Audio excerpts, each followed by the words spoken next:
இன்னைக்கு எங்களோட காலேஜ்ல புகழேந்தின்ற சொல்லக்கூடிய இந்த மாணவர் வந்துட்டு BBA airline and airport management course join பண்ணிருக்காங்க. ஸோ அவர்கிட்டயே நீங்க அவர் +2ல என்ன மாதிரி மார்க் எடுத்திருந்தாங்க, எதனால இப்போ கிட்டத்தட்ட ஆகஸ்ட் மந்த்ல வந்து அவர் அட்மிஷன் சேர்றாங்க, ஸோ எதனால அந்த டிலே ஆனது ரீசன், ஸோ அவங்க அம்மாவும் அவங்க பையனை பத்தி சொல்லுவாங்க, நம்ம கேட்டு தெரிஞ்சுக்கலாம். என்னோட பேர் முத்துலட்சி.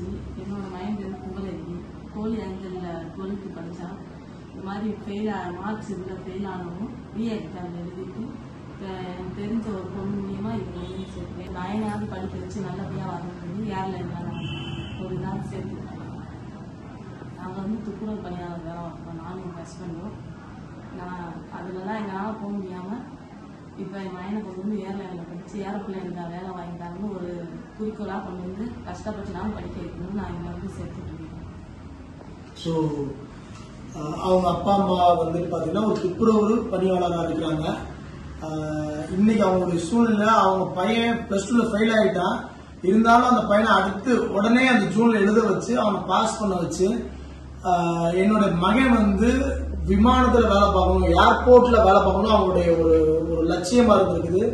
ஸோ கண்டிப்பான முறையில இந்த பையன் 3rd இயர் முடிக்கும் போது ஒரு ஏர்லைன்ஸ்ல ஆஃபர் லெட்டரோட அடுத்த வீடியோ வரும். அவர் 1st இயர் முடிச்சோடனே பாத்தீங்கன்னா அவங்களுக்கு ட்ரைனிங் அனுப்புவோம், அவங்களுக்கு கம்யூனிகேஷன் ஸ்கில்ல டெவலப் பண்ணக்கூடிய ட்ரைனிங் அனுப்புவோம். ஸோ கிட்டத்தட்ட ஒரு 2 வருஷம் பாத்தீங்கன்னா அவர் இந்த காலேஜ் லைஃப்ல ட்ரைனிங்ல இன்டர்ன்ஷிப்ல இருப்பாங்க வித் நல்ல சேலரியோட. ஸோ அந்த ட்ரைனிங் முடிச்சு எண்ட் ஆஃப் த ப்ரோக்ராம்ல 3rd இயர் முடிக்கும் போது 100% இந்த பையனை வந்துட்டு நான் ஒரு நல்ல ஒரு ஏர்போர்ட்ல நல்ல ஒரு சேலரியில சேர்த்து விடுவேன். அதோட வீடியோவும் நீங்க அடுத்தடுத்து வரக்கூடிய காலங்களில் நீங்க பார்க்க முடியும். ஸோ மேலும் இந்த மாதிரி மாணவர்கள் வந்து இருந்தீங்க அப்படின்னா தாராளமா சேர்ந்து படிங்க. பெரிய விஷயம் கிடையாது, ஏர்போர்ட்ல வேலைக்கு போறது இன்னைக்கு பெரிய விஷயம் கிடையாது. உங்களுடைய ஒரு டிகிரி பிளஸ் கொஞ்சம் கம்யூனிகேஷன் ஸ்கில் இருந்துச்சு அப்படின்னா 100% ஜாப் கேரண்டி. தேங்க்யூ.